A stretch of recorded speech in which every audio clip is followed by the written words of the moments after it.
Father, I only ever wanted to make you proud. You are my son. I have always been proud of you. And I knew you would be when I joined the U.S. Army. But I was afraid for you when you joined the new Iraqi army. The best letter I ever wrote you was when I told you that I would be guarding a prison in Baghdad. The government would not tell me at first when you disappeared.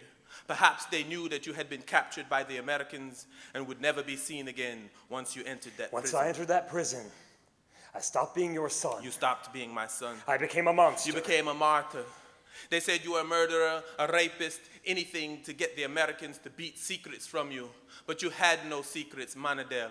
I know you were a child. I was a child. Every one of those prisoners was someone's son or daughter, but we didn't see them that way. We had already stripped them of their names. It was so easy to see them as naked bodies piled in heaps, smeared with shit, and we did. Our commanding officers told us, we are your fathers now, you listen to us now, and we did.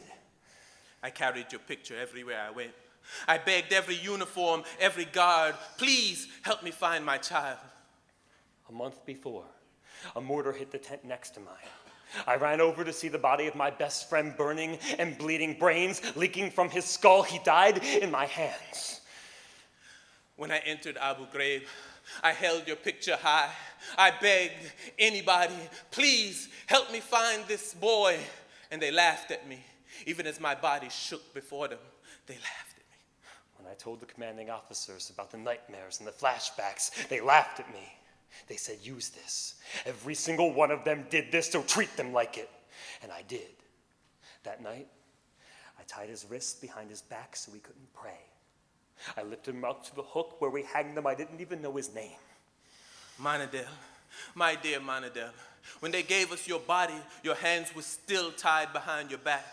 We could barely recognize you beneath the lacerations. When your mother washed your body, she had to scrub the blood from your skin. After we buried you, I ran from the cemetery. I screamed, I'm sorry for letting you join this system.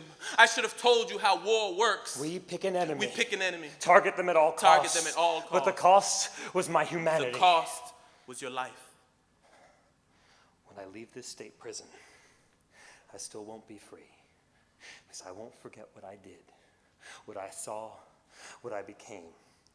I will never get to tell that boy that I'm sorry. Never tell his father I'm sorry. I'm sorry for letting you join a system. For joining a system that makes us forget we are all someone's children.